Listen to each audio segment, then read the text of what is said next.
Midterm review day 2. Here we are.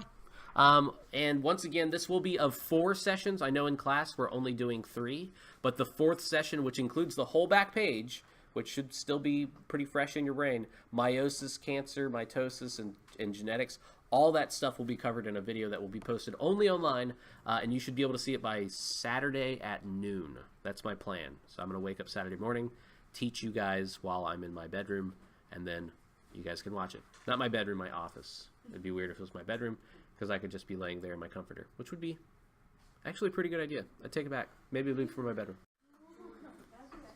My hair's all messy. I have a cup of coffee. So, topic number 7, cell theory. This is going to involve some people's names, so let's see if we can remember who they are and what they did. Robert Hooke. Robert Hooke. What did he do? Yes, Faith. Yeah, he's the first dude to discover cells. He used early microscopes, which, let's be honest, were terrible microscopes. They were really bad. You've used your grandma's magnifying glass, and it was better than this microscope. But he looked at cork cells, and cork cells, the same thing that stops a wine bottle. That stuff cut really thin. It has like little tiny boxes. They're empty cells, but that's what he saw, were like little empty rooms. That's why he called them cells. Oh, okay. So Robert Hooke, he did a lot of cool stuff. There's some other names involved, but let's just like try to simplify this. There's these guys named Schleiden and Schwann. The only thing I really want you to know is that they helped format early cell theory, and so did Virchow.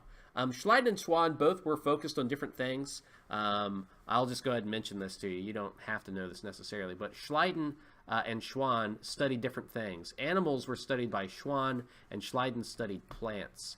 And Schleiden noticed, hey, every time I seem to study plants, they seem to be made up of cells.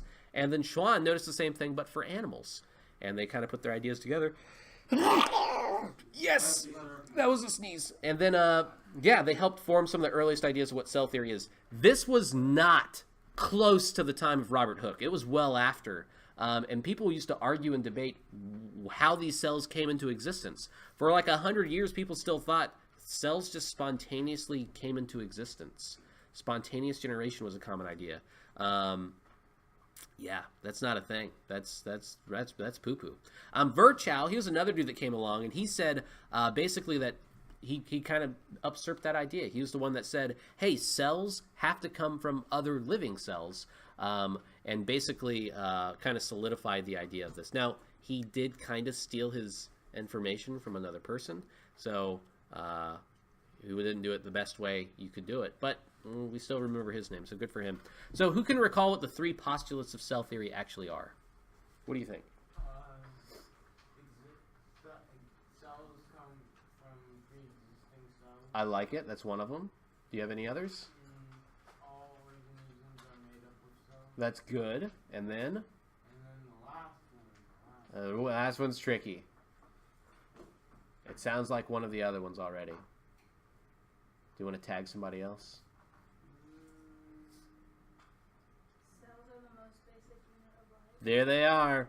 Cells come from other living cells. The phrase that you used was pre-existing. I'm just going to write down living because it's easier to spell.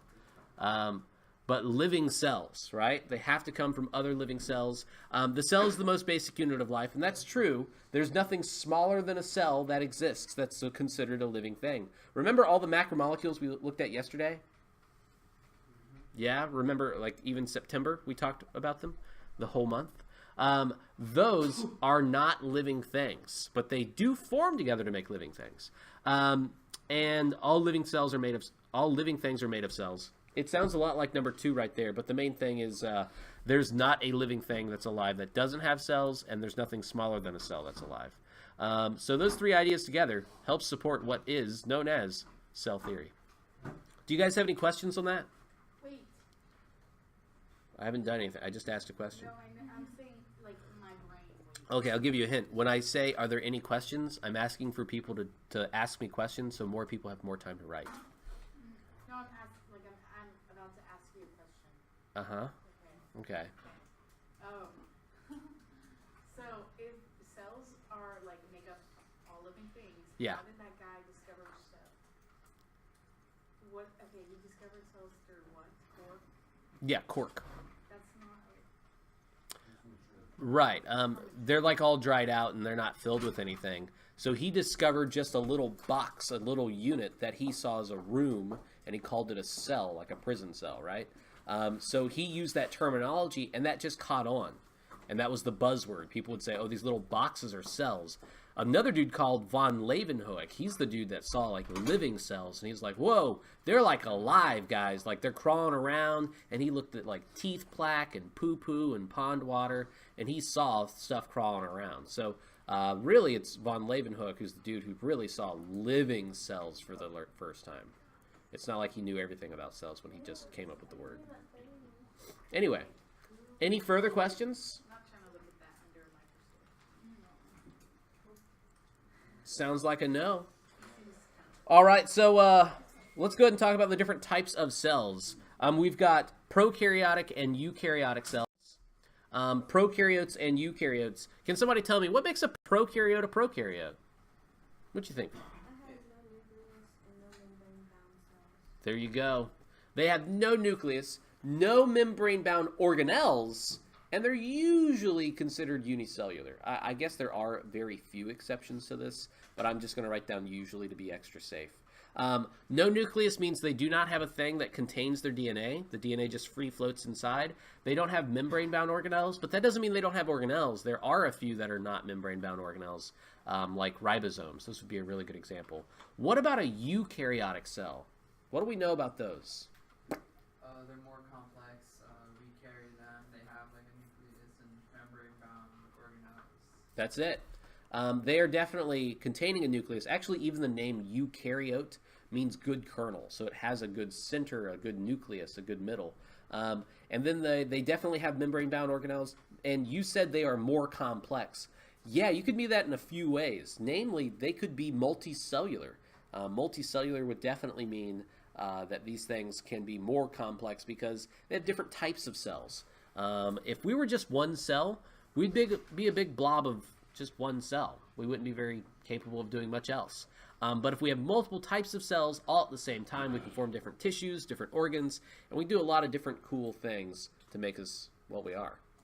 Thanks, eukaryotic cells. Yeah. So let's compare these two types of cells. I'm going to do this in a way, I'm going to do a Venn diagram. That'll be fun.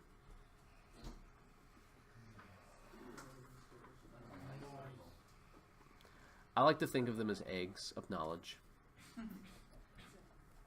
So I'm going to write down euky for one and proky for the other. So we got eukaryotes and prokaryotes. We can compare them to what the features they actually have. We've already distinguished a lot of the differences that they have. So let's go ahead and write those in there. Eukaryotes, they have a nucleus. Prokaryotes have no nucleus. We also know that eukaryotes have the membrane-bound, I'm going to say mem-bound organelles. Then we're going to say no membrane-bound organelles. Organelles. The eukaryotes can be multicellular. But the prokaryotes, they're usually unicellular, which once again means one cell. So we know the differences, but they do have some similarities, right? Some things that they would share between them would be things like ribosomes. Ribosomes are not membrane-bound organelles. They are an organelle, but they're actually made of just stuff called RNA. It's actually rRNA, and that's really important. We also we know that all cells are made up of, or they have DNA. It may not be organized in the same place, but they are definitely there. And then the other thing I want to mention would be the cell membrane. The cell membrane. This is going to be the thing that actually separates all cells from their outside environment. This is the thing that contains them. It's their skin. It's the thing that makes them what they are. It's great. It's awesome. It's beautiful. And we'll talk more about what the cell membrane components are. Yeah. They do. In most cases, they absolutely do. Eukaryotes could also have a cell wall, but it depends on what type of eukaryotic cell it is. So I would write that on here, but I'm going to save cell wall for plant and animal differences, in which we'll do that at the end of the organelle list. Yeah, no problem. Any other questions? I'm great. I'm doing wonderful. So, opportunity to ask questions is slipping away, and it is now going away. It is gone. We're changing the slide. So, know the function of the following organelles. Who can tell me what A, the nucleus, does? What you think? You got it. That's pretty much all it does. Some people call it like the brain of the cell. Okay, it's got some knowledge in it. It's got some DNA in there, sure. But when it also comes to the DNA, we can phrase it as the chromatin. Just to take the opportunity to remind you of what that is. DNA is really messy and kind of it's like a loose yarn, right? But we can organize it a little bit better by having it wrap around these little proteins called histones. And that helps us pack more DNA into a smaller space. So that's kind of important for us. B says the nucleolus. I have the hiccups. Yes, what do you think? Sure, it's going to be like a little vault for DNA. What else do we know it does? Yes, ma'am? Yes, ma'am, that's it. It's going to contain a lot of that DNA, but it's also going to make ribosomes, as you mentioned. Ribosomes, their whole job is they go off and they make protein.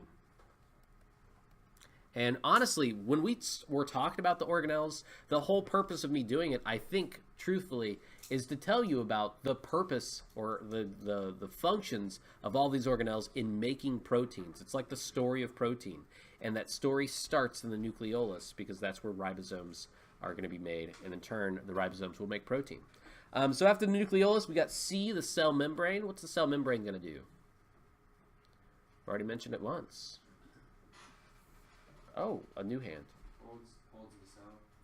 Holds stuff in the cell. That's pretty much it. Yeah, it's the protective barrier, right? It's the transport barrier as well. It allows things in and out of the cell, and it basically makes the boundary. It's the thing that says, I'm cell now. This is different than the not cell. It's the skin. D, the cell wall. We mentioned this earlier. What do you think?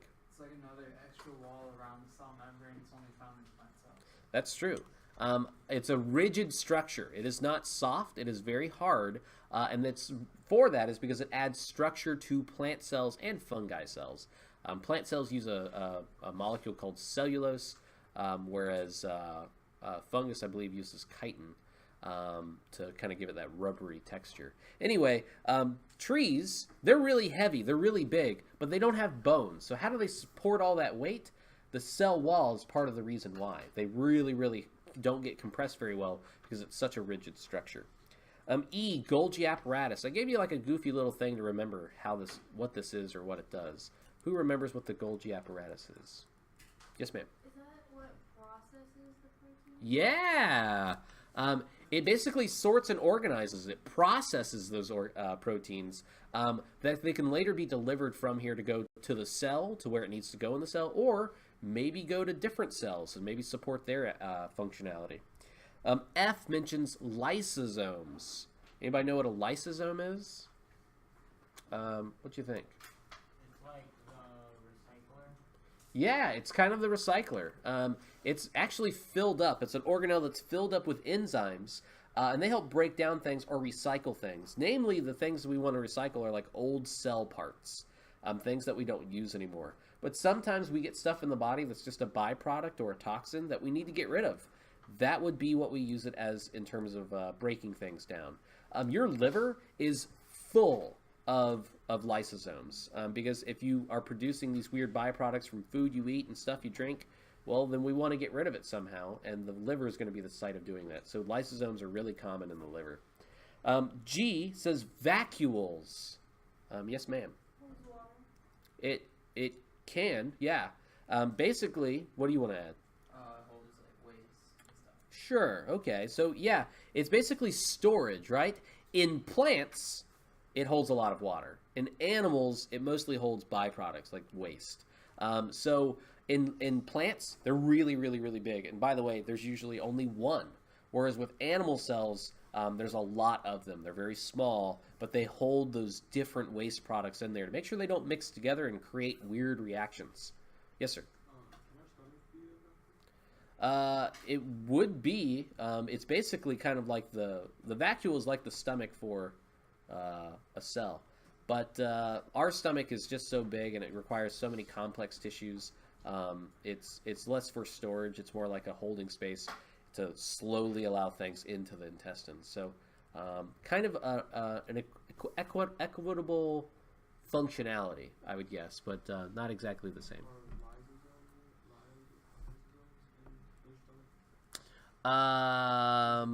We mostly use enzymes in our stomach in the same way that a lysosome uses an enzyme in their interior.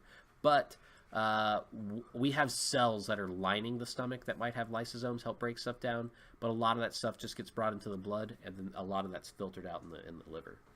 So then we have vesicles, vehicle vesicle, vehicle vesicle, vehicle vesicle. I put it up there just because it should be a giveaway, right? Like, it helps transport things in and out of cells. I use the analogy of a vehicle because, well, we got to move stuff inside of cells. Products, you got to bring things in, you got to take things out, and this would be the best way to do that. So yeah, that's pretty much the first half of this list. Do you guys have any questions on any of these? Also, people have been mentioning this today, so I'll go ahead and beat you to the punch. You guys remember those funny walking proteins? Yeah. They were moving vesicles, and they were walking along this thing called the cytoskeleton. But that would be associated with vesicles in the cytoskeleton. So some kids were asking me about that earlier today. I was just clarifying. Yeah. I have a question on the nucleus and nucleolus. Sure. Is the nucleolus around the nucleus? No, it's actually on the inside. It's a little dense little orb on the inside of the nucleus. It's much smaller, but it's really densely packed. There's a lot of stuff in there. Oh, so that's why the DNA is concerned. Yep, that's it. No problem. Any other questions? No? Okay, moving on. Next half of the list, we've got the rough ER. Who can tell me what the rough endoplasmic reticulum does? Yes, sir. Doesn't it hold ribosomes? It kind of holds the ribosomes. What else does it do? Oh, isn't it like right outside the nucleolus and like holds proteins and stuff? It wouldn't hold the protein, but it does something with protein. Yes, ma'am? Makes protein. Yeah, there it is. So it's studded with ribosomes. Basically, yeah, there's little holding places for ribosomes on there. And this is where proteins get made, which in turn means almost all the proteins that we make in our body pass through here at some point. The next thing that's attached to the rough ER is called the smooth ER. Who can tell me what that does? Delivers it to the rest of the cell. I wouldn't say the rest of the cell. Helps deliver it to another part of the cell, though. What do you think? Isn't it outside the cell? No, it's inside. You transport it to the Golgi apparatus, right? Eventually, yeah, that's what it's going to end up doing. So it does move protein. It also has no ribosomes on it, which is why we don't call it the rough ER. We call it the smooth ER. But then it makes lipids. That's such an important thing. Most kids forget this, but it definitely makes lipids. If you think about a cell that's young, a new cell that exists, they got to grow. Okay, well, when they grow, they need more cell membrane. So where does that come from? The cell membrane doesn't make more cell membrane. The smooth ER makes new cell membrane. And if I think somebody mentioned how we send stuff from the smooth ER to the Golgi apparatus, right? Well, yeah, once it gets to the Golgi apparatus, we break off more vesicles, and they are the exact same components of the cell membrane, which keeps adding to the size of the cell membrane, which is great. It can grow in size. Then we have the mitochondria. Yeah, They supply energy by breaking down sugar. that's exactly what they do. They make energy in cell respiration, and that energy is in the form of ATP. Yeah, it makes some other forms, but we only care about ATP for right now. It's the powerhouse of the cell. Yeah, everybody wants to say it today. Yeah, it's the powerhouse of the cell. Indeed, it is. We've got L, which are chloroplasts. Who can tell me what chloroplasts end up doing? Yes, sir. They help the cell go through the process of photosynthesis. Photosynthesis. Yeah, it's the site where photosynthesis actually occurs. And once again, that's only in plants. We don't really see that in animals because they don't have chloroplasts. They don't use photosynthesis. After that, we have the cytoskeleton. What do you think? It's like a structure that holds the cell. It's like a structure made out of protein that moves the cell and helps it keep its shape? Yeah, I like it. It's basically a protein framework, so it's actually made of something called protein, and it is kind of what the cell's built on. It helps it hold its shape, especially when you take a cell and you like compress it a little bit, and you let go and it bounces back into shape like a sponge. That's the cytoskeleton that's allowing that to happen. I should also mention this thing is really important in that process of mitosis. Do you guys remember mitosis? We had those long spidery leg things reaching across and like tearing apart the chromosomes, the chromatids, sorry. And then also we have that cleavage furrow that forms and it actually causes cytokinesis to occur. It's not like a knife cuts the thing in half. It's all cytoskeleton. It's all those little fibers that are like twisting and moving and pulling, and they actually separate it. Then the last one on this seemingly really long list, cytoplasm. Yeah. There you go. It's the jelly-like substance that's found on the inside of the cell. So that's the list of all those things. Can I take a moment down here to kind of separate some differences? Go ahead. Honestly, it's just a medium for stuff to transfer through. If we didn't have anything in there, it would be filled with just empty space, which would mean it would get squished, which would mean your cells would get all messed up because they've been squished. So, yeah. Yes, ma'am. Yes, sir. So when you have like carnivorous plants like Venus flytraps, Yeah. would they mainly use photosynthesis or would they focus more on cellular respiration since they're breaking down? They act kind of like a detritivore. So they're still green and they still have leaves. So they definitely mostly depend on photosynthesis.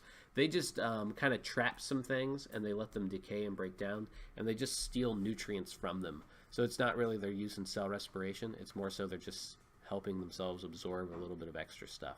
Especially they grow in some odd environments too. So a little extra boost is always helpful. Yeah.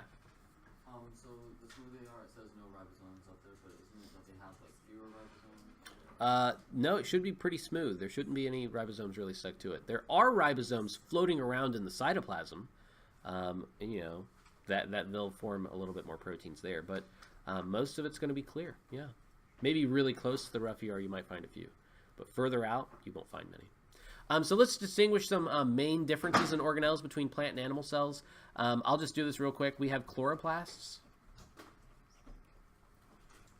Those are only found in plants.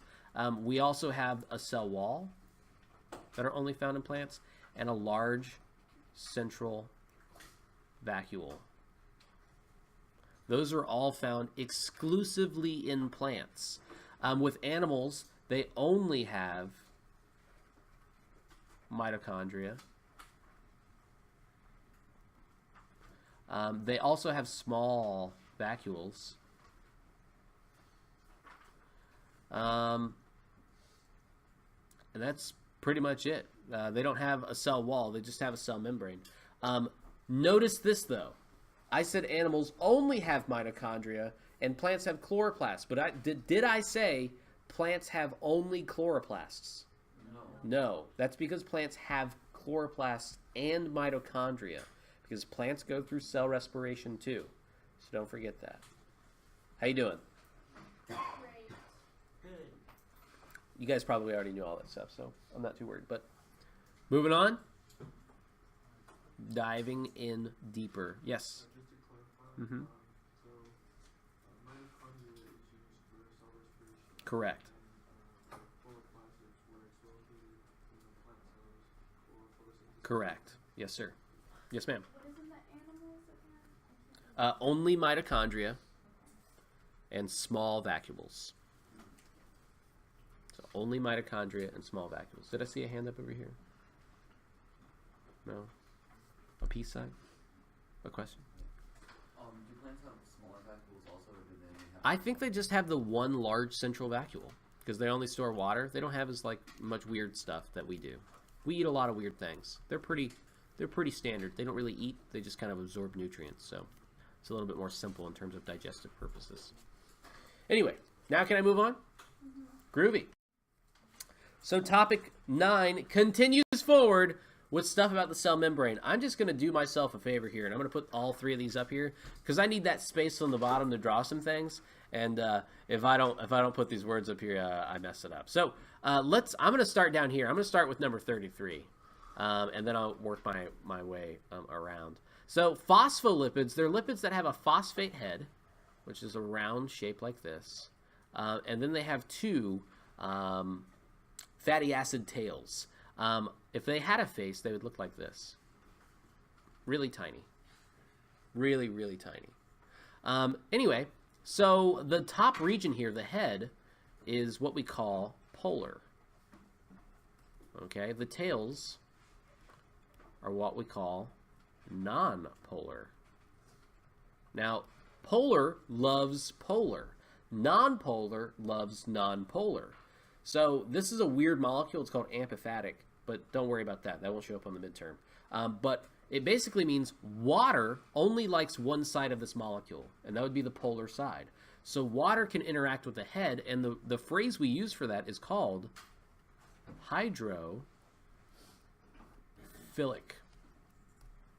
And then down here, the tails, that's referred to as hydrophobic. So they fear or hate water. So when we look at a phospholipid structure, it actually explains a lot of the behaviors we're about to look at. So number 31, I know I'm going in a weird order, but I think it makes more sense. The structure of the cell membrane is in this thing called the phospholipid bilayer.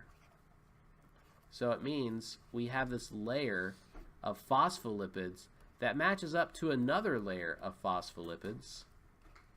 And it roughly looks like that. Remember, this middle region is non-polar, which means water doesn't like this region. So water doesn't like to easily pass through this. Actually, a lot of things don't like to easily pass through this. So we need some help. But this 2-layer system, that's why we call it a bilayer, because it means 2, 1 and 2 layers of these phospholipids. Now, a long time ago, people used to think most of our cell membrane was just a bunch of phospholipids. But nowadays, we've looked at these in really good detail, and we know it's actually more complicated than that. That's why we use this fluid mosaic model to describe what's going on. So it looks more like something like this.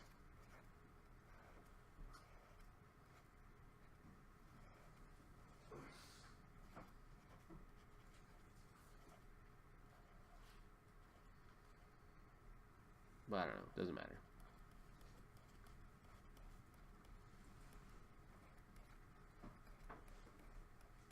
Okay, you can see there's still a lot of phospholipids, and they're still in 2 layers. But you can see these other little things. Let me change colors. You can see these other little things that I'm pointing to right now. These guys are proteins. And there's a lot of proteins in the cell membrane, which means it's fluid, so it's moving around. It's got a little wave action. It's a mosaic, so it's got a lot of different parts. There's even sometimes things sticking out of the proteins that are usually like versions of carbohydrates. So all kinds of macromolecules show up in the cell membrane. So it's wildly important for us to recognize that. So you see that giant looking protein that has like a little tube running through it? This part?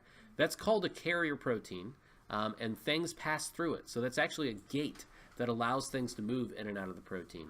Out of the membrane. And then we have these other little proteins. They're usually referred to as integral or peripheral proteins, and they help lock things in place and help do a secondary function. Any questions? You sure? Your opportunity to ask them is winding away. No? All right. You are smart people. So let's turn the page. We get to go to page 3 now, and that's topic 10, transport in and out of cells. This would be passive transport. So before I even begin, because I know I'm talking about transport, I'm going to do it. I'm going to bring back your best friend. Oh, there you are. You've been gone for so long, but you're back, and we've missed you. So This is the triangle of love. Remember, the top of the pyramid or top of the triangle represents high concentration, and the bottom portion, the lower corner, is low concentration. We use this to reference something called the concentration gradient, and a gradient is a slope. It's a hill. So we can go up the hill or down the hill, and that explains if we're using energy or not using energy. So passive transport. What do we know about passive transport? What can you tell me? It's from high energy to low energy, and it doesn't, I mean, high concentration or low concentration. Okay. It doesn't take energy. I love it. So it requires no energy, and it moves down the concentration gradient, which I'm just going to shorthand and say CG on this slide, so it's easier to just get it down there. So, yeah, it goes down the concentration gradient. Very good, very good. There are 3 versions of passive transports that we talked about that were really important. Osmosis, diffusion, and facilitated diffusion. We have osmosis. What is osmosis?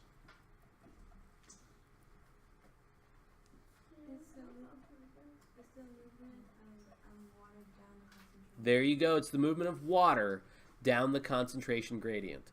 Try to keep in mind, osmosis only references water, which is a very versatile solvent. So we're talking about the movement of a solvent from high to low concentrations. Then we have B, which would be diffusion, which actually more properly is defined as simple diffusion. But who can tell me what that one does? Yes. It does the opposite of the osmosis, and it goes upward the concentration. Good try. That's true if you were to be more particular on what you're defining it as. But I think there's a little bit more simple direction we could go. What do you think? It's the movement of substance other than water, like salt. Okay. Like, And how does it move? substrate. It'd be a solute. Solute. Yeah.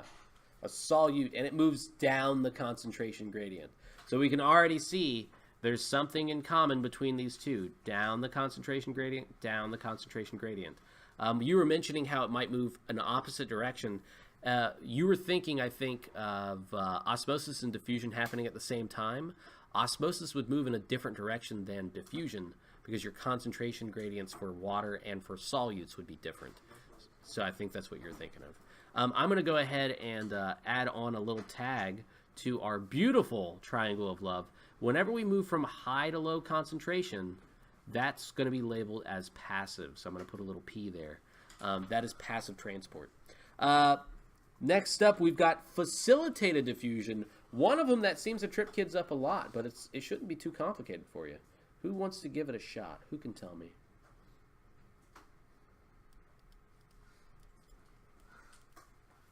Yeah. Is the movement of solutes, No, good try though.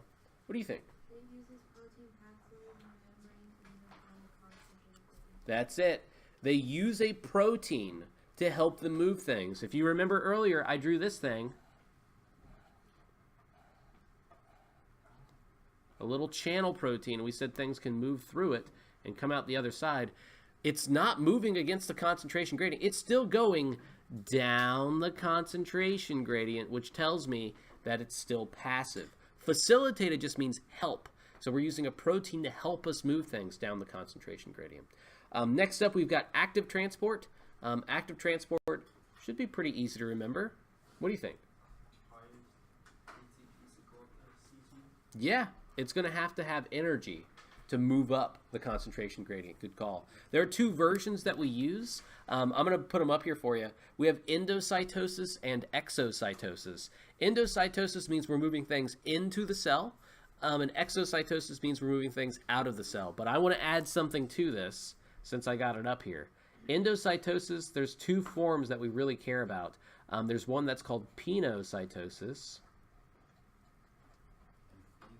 and phagocytosis. I don't think there's a Y in there.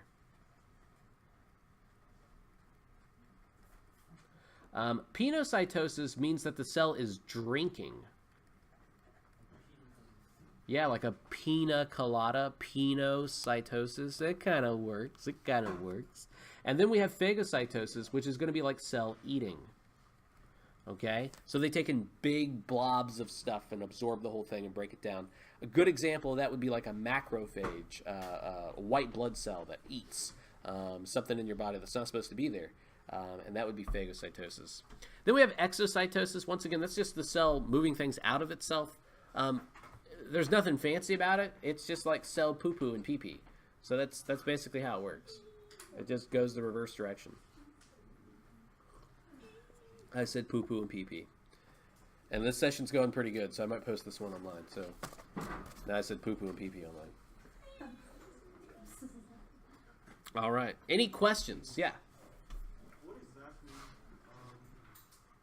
is endocytosis eating and drinking? It can be a variety of things. Usually when we describe endocytosis, that's penocytosis, I would say it'd most of the time be really small components because there'd be numerous ones, and it's indistinctive. It just wants to absorb things in there.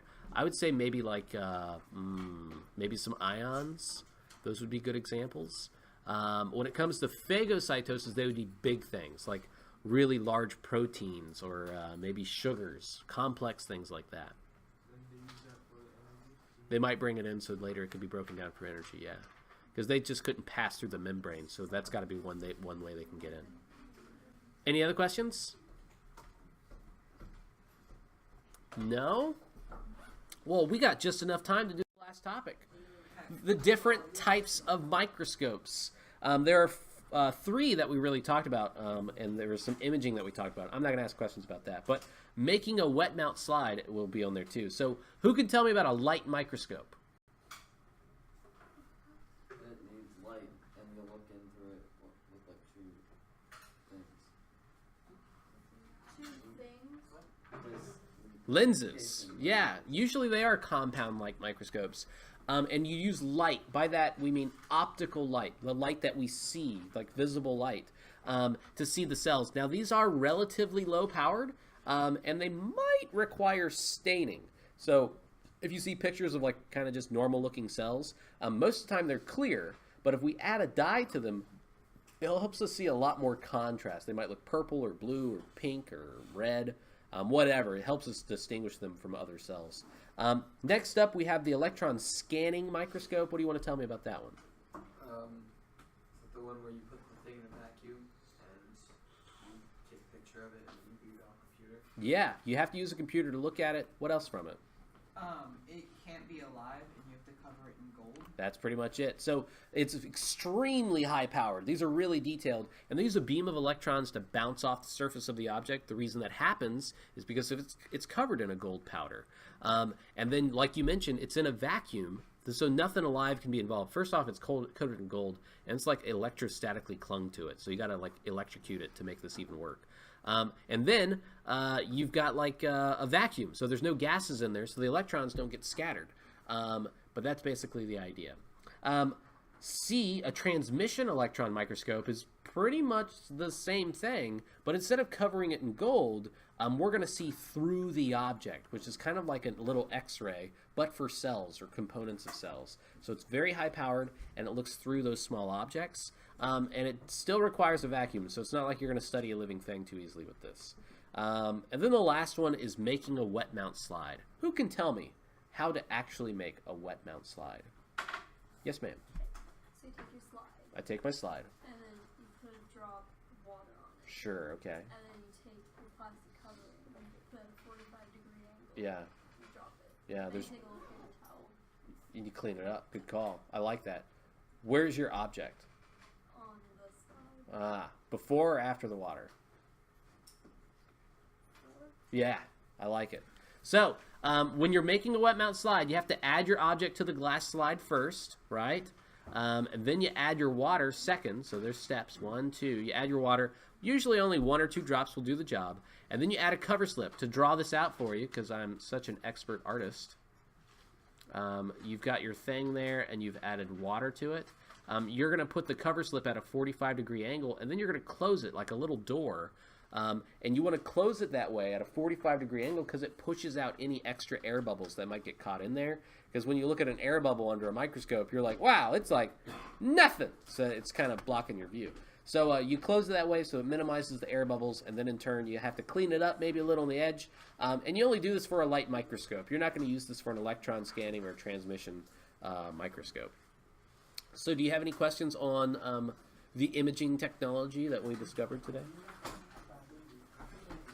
Sounds like a no?